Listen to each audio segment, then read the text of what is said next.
Mayong adlaw gid sa tanan ng mga kaabyanan namon nga nagasakdag sa gyapon sa inyong programa kamaturan pagatungan. Kagayari naman kita sa sininga edisyon sa atong mga programa.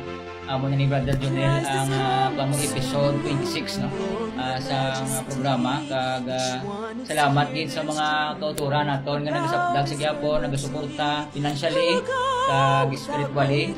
Nagapangamuyo sa amon every time nga maghimo kita sa inyong programa. Thank you gid kag salamat gid sa mga kultura naton bala sa California nagasakdag sa aton Brother Jonel kay Mama Amalia Raya sumuman kay Mama Kitty Black no sa mga pangayon naton siya nga mga gadgets subuman sining aton lang ang One Studio dire.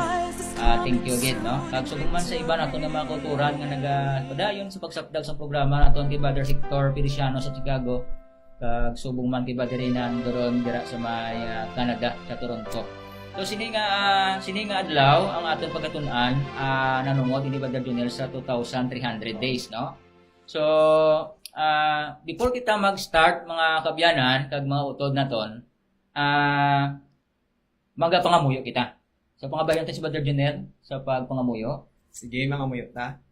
Amay naman nga balaan Diyos sa mga langit. Kinamadamo ko salamat sining kay ginanang inhatag mo sa amon. Iyay kami subong samtang kami magkatuon sing balaan ng pulong. Yes. Kabay pa ikaw magabukas sa mga puso ang unahuna Ginoo nga ini nga mga pulong mga giya sa amon samtang kami naghulat sa idong pagbalik sa imong bugtong anak kasi ni Jesus. Nga ta maginaampo sa matamis nga ngalan ni Jesus. Amen. Amen. So sa liwat mayong adlaw gid sa ano man nga adlaw mga kabyanan nga kita nyo ining programa o kung ining lalantawon maayo ging adlaw sa inyo. So amon kamo ginapangamuyuan. So sa time nga makita nyo ini pangamuyuan nyo man kami agud tong magapadayon kag mangin successful ang aton nga programa diri sa kamatuoran pagkatun-an. So buong ang aton nga guest sa sining hapon o kung sining tion Brother Jonel Carvalho, isa ka teacher no sa secondary no. So Brother Jonel, kumusta? Happy day. So sini nga hapon mga kabyanan ang aton pagatun-an diri nanungot ini sa ginatawag nga 2,300 days or 2,300 years no. Nga sa ibang Brother Jonel wala niya sang pagtuon nga kaangay sini. So ini nga pagtulunan isa ini ka makamambal naton bilang nga makatilingala nga pagatun-an naton nga mo nitutukan naton mga kabyanan sini nga tion no. So ang titulo sini is 2,300 days o kon 2,300 years no. So makita naton ini nga pagtuon mga kabyanan sa Daniel chapter 8 verse 27. Mas namin ni mga utod no kag mga kabyanan kung may ara kamo dira Biblia maupdan yung kita sa aton diri nga pag broadcast no sa sini nga hapon. So before ako malipat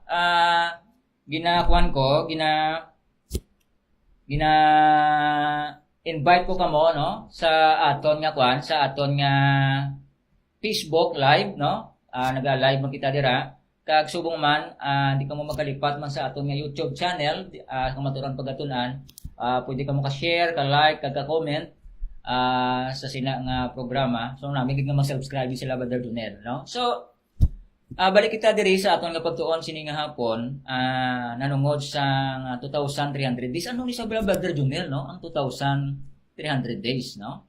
So ang 2,300 days Brother Jonel isa sa pinakalawig nga time prophecy sa Bible. Kag nagsugod siya sang si Daniel no. Nga sa kalagad sang Dios na naging pakitaan sang sang plananawon sing Ginoo. So kung mabasa naton dire, kung may mga Biblia kamo sa Daniel 8:27, hambala dire, and Daniel fainted and was sick certain days. Afterward I rose up and did the king's business. And I was astonished at the vision, but none understood it. So ano gid ba ni Brother Israel nga tigna nga pati si Daniel hindi kay sindi? Nagkabalaka man ni Brother Jonel no. So aton ini pagatunan no. So ini gali ang 2,300 years Brother Jonel na tunga ni sa duha ka bahin mga kabyanan no. Ang 2,300 years na tunga ini sa Jews kag sa Gentiles. So ang Jews ni nag-umpisa ini siya ako nag-reign ini siya sa katuigan sa 490 years kag ang Gentiles is 1,810 years, no? So equivalent ina naton sa Daniel chapter 9 verse 24, kung isuma ta na i-add ta na tanan, so makalambot kita sa 2,300 days, no? So Brother Junel, i-kon bla ato ni nga basahon. So sa Daniel 9:24, no, ang unahon tadanay ang pinakauna gid nga bahin sa 2,300 days amo ang 70-week prophecy. So makita niya ang 70 weeks sa Daniel 9:24 hambala diri. 70 weeks are determined upon thy people and upon thy holy city to finish the transgression and to make an end of sins and to make reconciliation for iniquity and to bring in everlasting righteousness and to seal up the vision and prophecy and to anoint the most holy. So ano gid bala ang mean gid rin ni Daniel, Brother Jezreel, sa Daniel 9:24. So mo ina mga kabyanan, nanungod ini sa gyapon sang ginatawag nga 70 weeks, no? So ginpahayag ini diri sa kuano sa mga katawhan. Isa sa mga tun-an ta diri mga kabyanan ang nanungod sining ginumpisahan ni Brother Junel, no? Kay kung mag-isip kita sa sining katuigan, kailangan may ginumpisahan, no? May ginumpisahan. So aton ini sa amat-amaton sa pagtuon, agud to nga mahangpan naton kun diin kita nagkuha sining 70 weeks. So makita naton dito kina sa paggambal naton kina dito, wala lang dugay. Nakat ini ang ukon nambal diri nga may separated, no? Ang 2,300 years nga na ang sa mga Hudiyo is 490 years alin sa nagsugod ina kag sa pag-end sina before sa magtakop nagsulod naman dayon ang 180 years amo na sa taon naton 70 times 7 equals 490 days or years, no, nga para sa mga Hudiyo. So mo ina Brother Junel, no? So ano isang first part, makita naton diri kung di nagsugod kitang 490 years, Brother Junel, no? So makita naton sa Daniel chapter 9 mga utod kung mga kabyanan. Kung may ara ka mo Biblia dira, ang baldrio sa sining sinulatan, know therefore and understand from the going forth of the commandment to restore and to build Jerusalem unto the Messiah, and prince shall be 7 weeks. So diri gin pahayag sa sining teksto mga utod ang 70 years, no, nga nag-umpisa ini sa 457 BC. Magambal kita BC gani before Christ, no? Before Christ, no? So makita tani ang pag-umpisa gid sa paghatag sang kasuguan bala sa Ezra chapter 7 verse 11 to 26, no? So kung may ara ka mo Biblia da mga kabyanan, mas nami gid mabasa nyo para nga mahangpan nyo gid, no? So dira maumpisa kay dira kita nag-umpisa sa pag-isip sang 457 years para nga makakadto kita sa 490 years, no, nga sa para sa mga Hudiyo, Brother Junel. So amo na Brother Jezreel kay hambal dito sa Daniel 9:25 unto thy people. Bot sing ganon ang ginhambal sa vision do kay Daniel sa inyo nga katawan kundi si Daniel sa kahudyo. So kung magsiling kita hudyo sa ilan ay masugod. Kag mamangkot kita kung di nagsugod. So nagsugod ni siya mga utod sa mo tingang bali Brother Jezreel, Ezra chapter 7 11 to 26 sa 457 BC. Ma-search niyo ni siya sa Wikipedia. Sa Artaxerxes the first nga decree niya ang restoration ni siya. Si Artaxerxes nagatag sining decrees, no, that the city of government of Jerusalem shall be reestablished, no? So makita tama na sa Ezra 7, no? Makita tama sa Daniel chapter 9 kag sa Nehemiah chapter 1, no? So alin sang 57 BC sa time ni Haring Artaxerxes sa paghatag sa tong kasuguan, pakadto sa last part sang 1,810 years may 70 weeks kita. So dahil Brother Junel. Okay rin na. So kung ilang taon na to ng part sang Daniel chapter 9 verse 25, ang hambal dira from the going forth of the commandment or decree, amo nang sugod-sugod din mga utod sa decree ni Artaxerxes sa Ezra nga i-build ang i-reestablish ang Jerusalem hambalya to restore and build Jerusalem and unto the Messiah the Prince which is Jesus Christ, karon mabalaan ta nga si Jesus Christ na din ginatumod, shall be 7 weeks. So nabalaan na naman in prophecy when we deal with weeks, mga Brother Jezreel, nga kumakambal na gani nga week gani or adlaw. 1 day. 1 day sa Prophetic day is 1 year. 1 literal year. So kung hambal dre, entry score in 2 weeks. So kung hambal dre, kung iyan ta, 7 weeks. Plus 62 equals 69 weeks. So is add mong 69 times 7, makautod 483. So ang hambal dito sa tagna 490 years. So din niyang missing nga 7 years Brother Israel kung ilang taon naton. Sino mga utod ari dire makita naton ang 457 BC pakadto sang AD 27. So may ara nga 483 years nga ang Misaya gin-baptize sa 27 AD. So kung ang taon nyo nibla ang Luke chapter 3 verse 1, basahan nyo bala mga kabyanan dira. Ang Luke chapter 3 verse 1, nagambal diri, now in the 50th year of the reign of Tiberius Caesar, makita naton dira nga may 12 years o kung may 15 years siya nga pamalakat sa sina nga katuigan. So ang 12 plus 15 is equals AD 27. So sa AD 27 anong natabo Brother Junel? So sa AD 27 mga utod, ang makita ni naton nga sa Luke chapter 3 verse 1 to 3. Yes. Now in the 15th year of the reign of Tiberius Caesar, John the Baptist came into all the country about Jordan preaching the baptism of repentance for the remission of sins. So ang hambal naton dire gin baptismohan si Ginong Isos. maghambal kita Misaya gali kung sa Hebrew ang Misaya anointed one. Ang Greek naman niya anointed magyapon Brother Jesus. So ang hambal dire sa AD 27 chapter gito nga gin baptized ni John the Baptist si Jesus Christ. So nagsugod ang 483. So dire mata masugod sa aton nga missing kuno nga week saka simana. So mo ni siya no, Tiberius Caesar sa AD 12 dira man sa time o kon sa AD 12 the son plus sang 15 years may AD 27 o kon 27 AD kita nasa Ginoong Hesus na baptized no ni John the Baptist. So Mark chapter 1 verse 15, the time is fulfilled.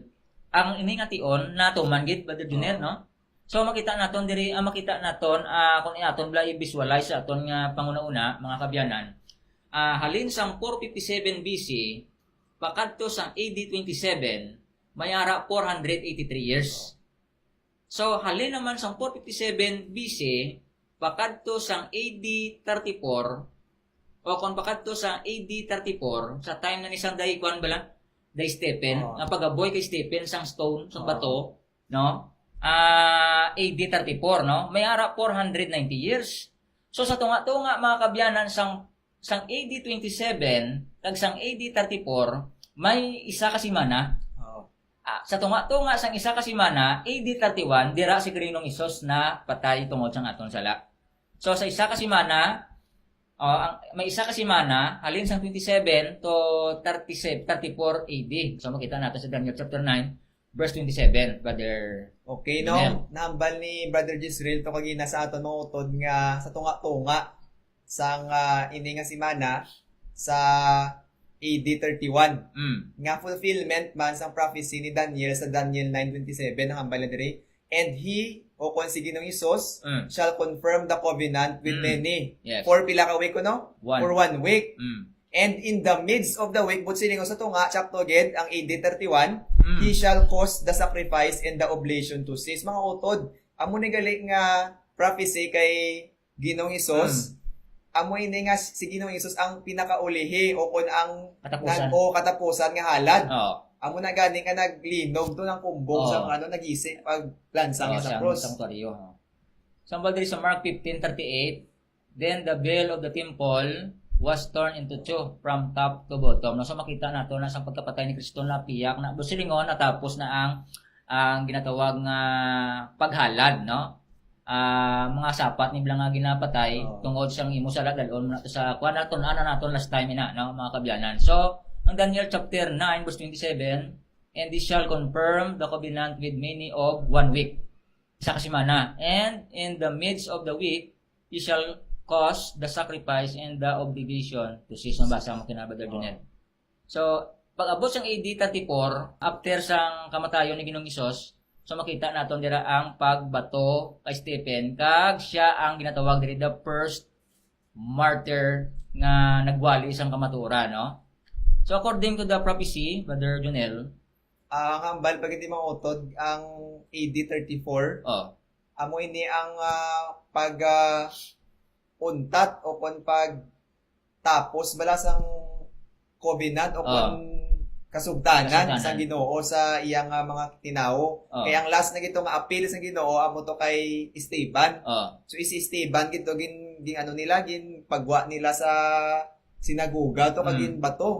So dito nag point nga natapos na ang covenant sa Ginoo sa mga iyang ano dito naging open sa mga Gentile. So ang 490 nga years natapos mga utod sa mga AD 34 sang ginbato si Stephen. So thank you kay Brother Jonel. So nakita naton ang ining mensahe mga kabyanan, no? So alin sa 490 years natapos to ang kasaysayan sa mga Hudiyo sang AD 34. So makadto kita alin sang AD 34 naman pakadto sang 1844 years may ara 110 years diri mga kauturan, no? So damo nagkalatabo na diri Brother Jonel, no? Anyone ang diri who discredits 1844 is denying Jesus Christ as the Messiah of Daniel chapter 9, no? So ano nagkalatabo sini nga mga panahonan sa mga panahon mga utod. So anto 2,300 days then shall the sanctuary be cleansed, no? So pagkatapos sina ang sanctuary matiluan mga kabyanan, pag matiluan na siya, so butsilingon may ministry na nga matabo sang 1844 nga silang gani isang iba niya sang 1844 sa time ni William Miller may ara dira nga pagkarego ng Ginoong Hesus. So may gamay na nga diferensya actually kay si Ginoong Hesus magasulod na da siya sa most holy place sa amo ginang tuig 1844 October 22, no? So amoy na ang alin sa pagbato kay Stephen AD 34 pakadto sa 1844 may ara 18 o kon 1810 years, no? So amo na siyang pag-isip mga kabyanan. So Brother Jonel bismi dugang ka. Okay, sa hambal ni Brother Jezreel ginang nag-end ang 2,300 days or years nga prophecy sa October 22nd o year 1844. Kako mga utod di ta magsala kay ang 490 to, ang mga bata kagina, first part pa lang to siya para to sa mga Hudyo. Saan para sa mga Hintil. So pagbukas, may ara naman kita nga dugang naman nga 1,810 nga years nga magbuo sa 2,300. So amo na siya mga utod nga natapos sa 1844. So amo na siya. Revelation chapter 14 verse 7, fear God and give glory to Him for the hour of His judgment nagaabot, no? Is coming. So amoy na mga kabyanan, no? Ang 2,300 days nga pagtuo, no? So padugang pa din Brother Jonel sa 1 John chapter 2 verse 1. Okay, so ang hambal diri nga fear God kay nagsugod na ang iyang judgment. So ang hambal diri kung magsugod ang judgment sa Brother Jezreel, kaangay na siya sa korte. So kung akusado kakagwala ka abogado, hindi ka gid makakondenar ka gid. Pero nga ba sa 1 John chapter 2 verse 1, isa ka promesa mga utod ng Brother, my little children, these things write unto you that you sin not. And if any man sin, kung kita tao gakasala, we have an advocate. Mga utod ang galit Brother Jezreel, ang meaning sang advocate ni pareho sa kaangay sang lawyer nga nagapatunga sa aton. So with the Father, ang advocate gini naton kung magpakasala kita si Jesus Christ. So may promisa gid sa aton gyapon nga kita may ara kaluwasan kay Ginoong Hesus. Amen. So thank you Brother Jonel, no? Why man tas ang problema mga kabyanan kay nga man si Ginoong Hesus aton friend. Siya man ang aton nga abogado. Siya man ang aton judge, kag siya man ang aton manuluwas. So wala kita sang dapat kabalakan kay iya tanan, no? May sang problemahan. So importante na nga gasunod kita sa iya, no? So ang balya pagiti dugang na lang sa Jude chapter 1 verse 24 ang balya. Now unto him that is able to keep you from falling and to present you faultless before the presence of the Father. Subot sila nga mga utod, miskan ga kasala kita, miara kita nga high priest, ngara sa True Tabernacle, subong nga nagano sa aton, nagaministeryo, nga hindi kita mangin na, hindi kita makondinar sa amay, ngayon mong ihusgahan kita. May nagapatunga sa aton. So mga kabyanan kag mga kultura nato no, so amo lang naanay ang aton pagkatunan sining hapon regarding sang actually do na tapos na nagin man siya ining part 2 sang aton nga pagtuon no nanungod ni sang pagkukompromiro so namo ni sang 2,300 days nga prophecy no ang iyang counting bala. So thank you very much gid sa nag upod sa aton sining tion nga sa gihapon nagasapdag sa aton nga programa. Thank you gid sa mga followers naton, almost almost 2,000 na sila, Brother Junel, kaluyan si Ginoo. So kaluyan no, next year March 1 year na kita. So nagagrow ang aton nga program kagadamo nagasapdag sa damo ang kauyon sa aton nga programa, Brother Junel. So basi may tamiyon ka, Brother Junel. Okay, ang ano ko lang gani sa mga viewers nato no, ang amon ni mga utod ano lang ni una lang ni Amon nga gina-encourage ka mo namon hindi ka mo magsalig sa Amon. Ang ginambal nato niya nga hindi ni ano ikaw mo magtuon gid. Kaya Amon gina-inspire lang kamo namon nga mas matun-an ta bagid ang balaan nga kasulatan sa Ginoo kay diri man taga base. So amo lang ginakura aton mahatag subong kamatuoran no nga sa aton mga igalantaw. So amo lang ginagura mambako subong. Thank you, Brother Junel. Thank you again, Brother Junel, sa imong pag-upod sa atong program. Kag sa liwat, amon giginap salamatan ang nagaupod sa atong programa. Di ka mo namon malipatan na pinigit sa amon nga pagpangamuyo. Thank you very much. God bless us all. Kag magapangamuyo kita. May gugmaon nga Dios, salamat din sa imo kaayo sa amon sa diin gintagaan mo kami sa pribileyo nga makatuon sa imo mga pulong. Pakamayo ang amon mga tumalanaw sining hapon o kung sa ano man nga adlaw nga ila makita ini nga programa. Kag kabay atag sila mayong alawas, mayong palangabuyan, kag kabay ginumang pa nila imo mensahe nanungod sa mga tinago nga mga kamatuoran, kag kabay Ginoo maribel sila nga mga pangunauna nga ini nagakaigo kag ini makatag sa amon sang kaluwasan sa palabuton. Salamat sa pagsabat sa pangabay. Salamat nga ginpatawad mao mga sala sa ngalan ni Ginoong Hesus. Amen. Thank you very much. God bless.